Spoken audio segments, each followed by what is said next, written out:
Hello traders, it's Tom here, and today we're going to be taking a look at the S&P 500 and talk about why the Fed can't necessarily save the stock market this time around and why economic results are going to matter over the next coming months. So let's get straight into the video right after this break.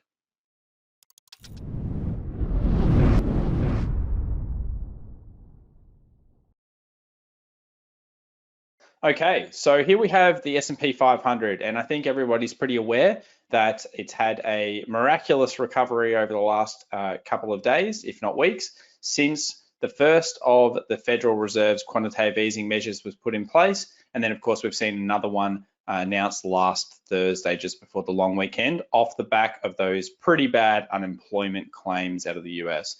So, look, the market obviously is reacting to this. We've got a ton of stimulus. And what I'd like to first do is have a look at the technical levels, look at where we're at, and then we'll talk about the fundamental scenarios of what we think the three different scenarios could be, and of course, what may happen next.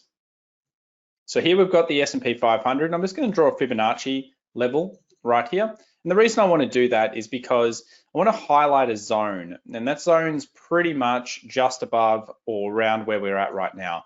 We've got a few moving averages here. We've got the 50 moving average, we've got the 20 moving average, and we've got the 200 moving average. And what we can see is that previous support last year is now going to act as what we call role reversal or resistance. But more importantly, it's come back to that 50 fib and 61.8 Fibonacci levels.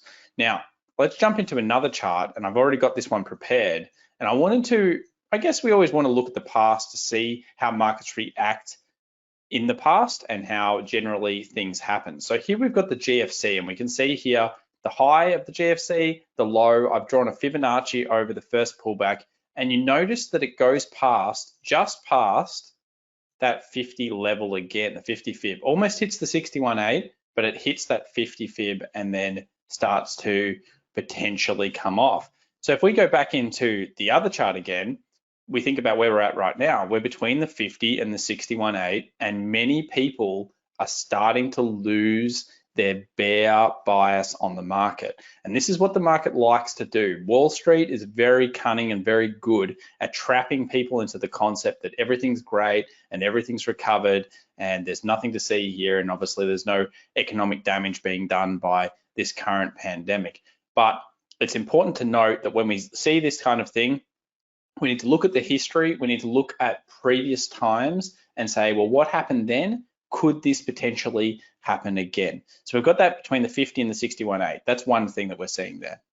Then if we go down to a 4 hour, another thing that we're seeing from a technical level is that we've got a length and then we've got a second length in terms of what you generally will see. Now, the market likes to move in what we call legs or phases. So once the first phase is complete, if it has a pullback, if it's going to move to another area, and let's say there was some support or resistance there, it would make sense to move to this area. So this is the 2900 zone, and you can see the resistance here on the left, the support here on the left-hand side is going to act as resistance. So we've got multiple supports, potentially acts as resistance, and that would be the full length area in terms of the second move.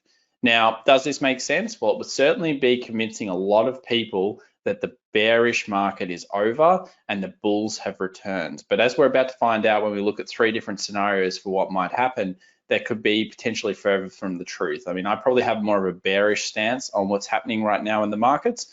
I think that what we're seeing right now is the initial sugar rush, and we will have real results. But let's talk about the three different scenarios of what could happen to, I guess, these markets, or the US market in particular. So here we have US 500.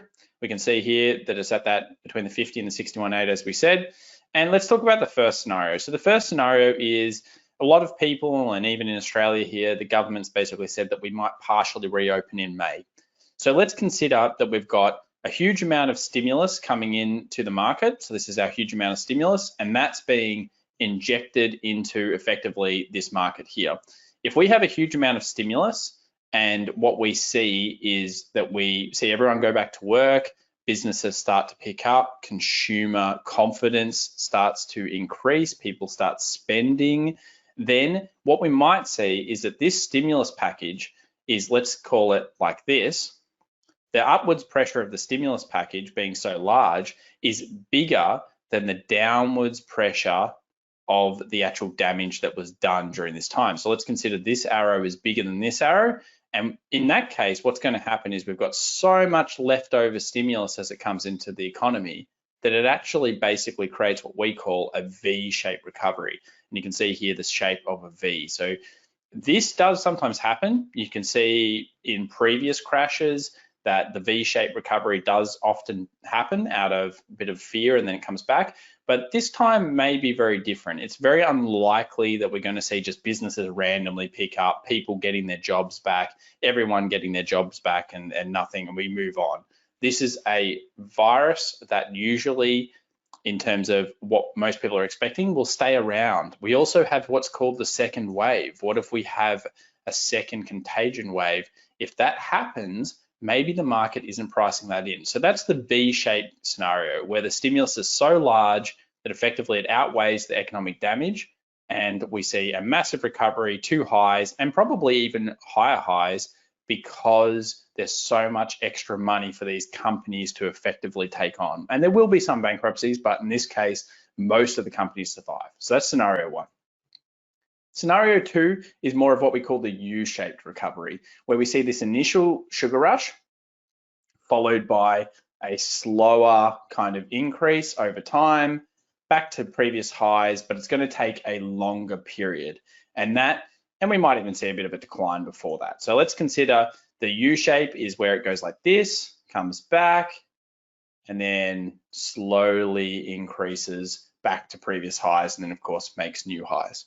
Now in this scenario, again, we have our stimulus package here, but what ends up happening is if we think about this from an economy, basically the upwards pressure of the stimulation from the Fed is around the same as the downwards pressure from the damages to the economy. Now, if these are in equal comparison, then it will come back over time. Let's say the stimulus takes a little bit longer than expected to get into the market, but at the same time, the damage is not as severe as people think. It will just eventually recover, and that's where the economics and, of course, the big results from the companies will certainly matter. And you can see in most pullbacks, if we quickly zoom this out, here's the V-shaped kind of component, followed by a bit of a slower return. So if we're drawing this, what happens is we get that initial V-shape, slower kind of return as we make a series of higher highs and higher peaks.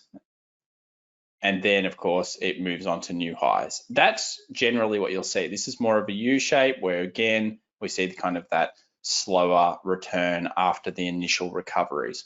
So when we see that, very, very common in the markets, the initial pickup, that is the U-shape scenario where it sits around here for a while, and then as economics and as we go back, we'll go to reach new highs, and the Fed's stimulation is correct.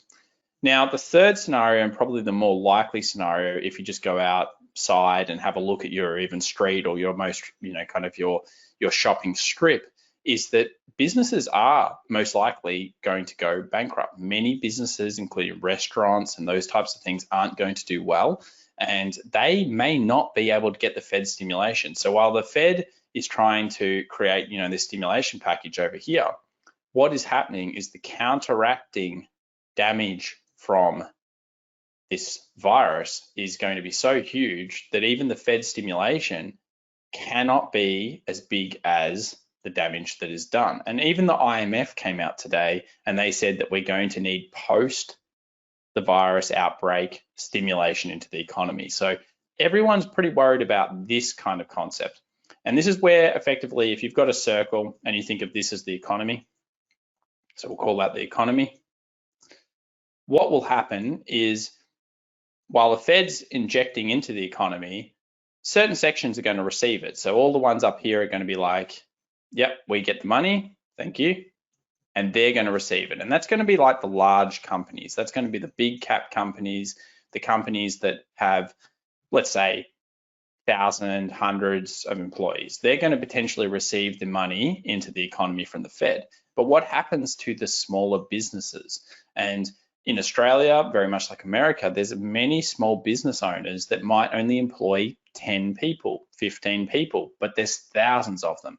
Are they going to see this Fed stimulation? It's incredibly unlikely they will. So let's say that a huge amount of those don't recover.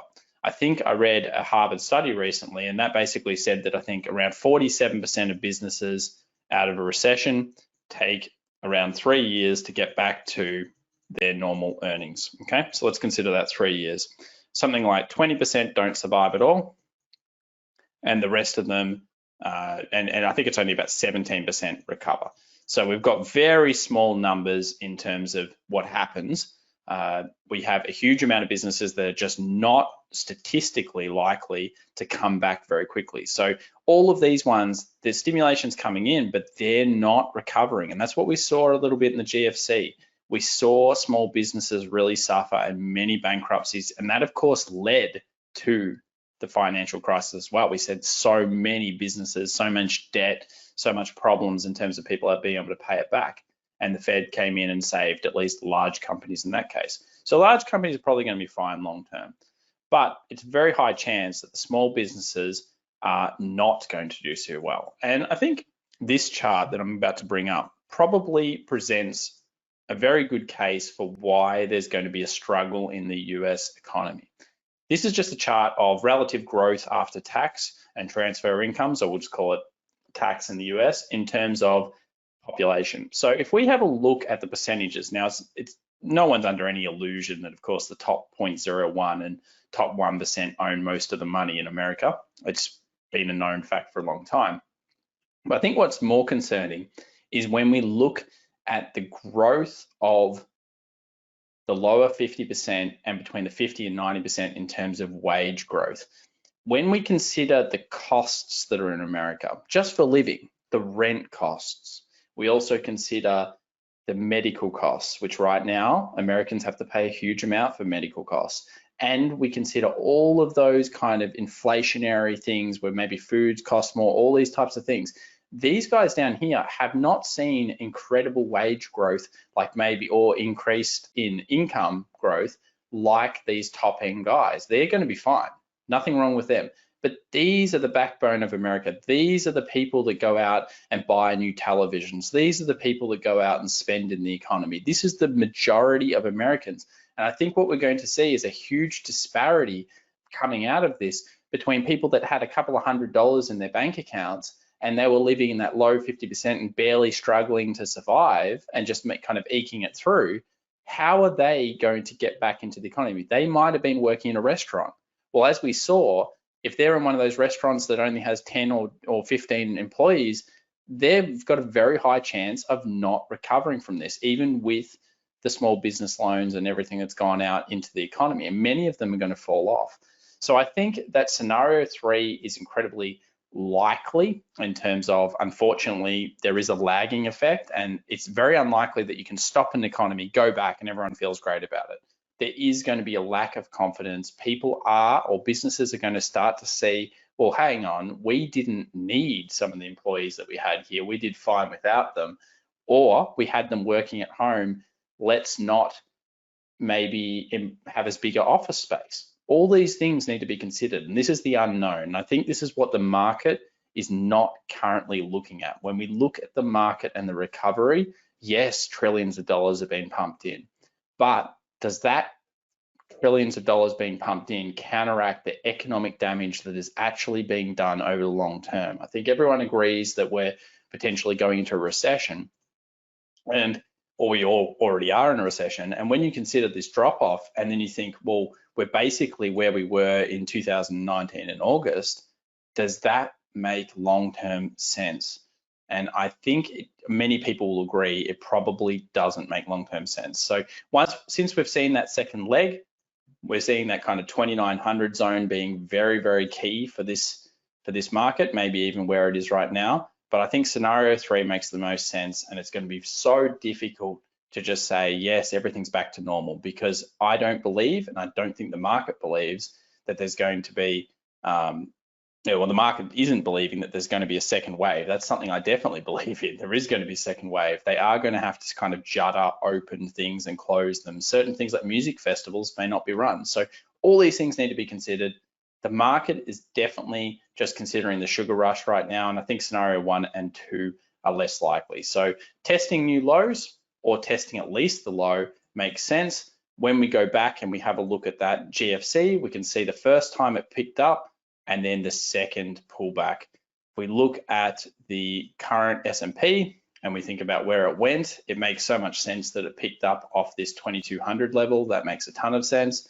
But then if we zoom out a little bit here, and we had, we'll go to this one actually because we've got bigger amount of charts. If we zoom out here, we can see that what about the scenario of going back to pre-GFC highs? Is that a scenario that's possible?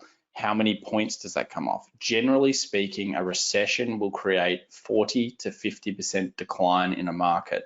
Now, we have seen unprecedented money pumped in, but we're also seeing unprecedented economic long-term damage. So between 40 and 50% definitely could happen. At least testing new lows, or at least the lows that have already been set in, definitely could happen. So scenario 3, most likely. Hopefully this helps everybody today. It's just a little bit of economic insight with some technicals, but we will be covering more of this on the channel. So make sure to give us a like, comment if you'd like to, and of course, subscribe to get more content every Monday, Thursday, and Friday. Speak to you soon.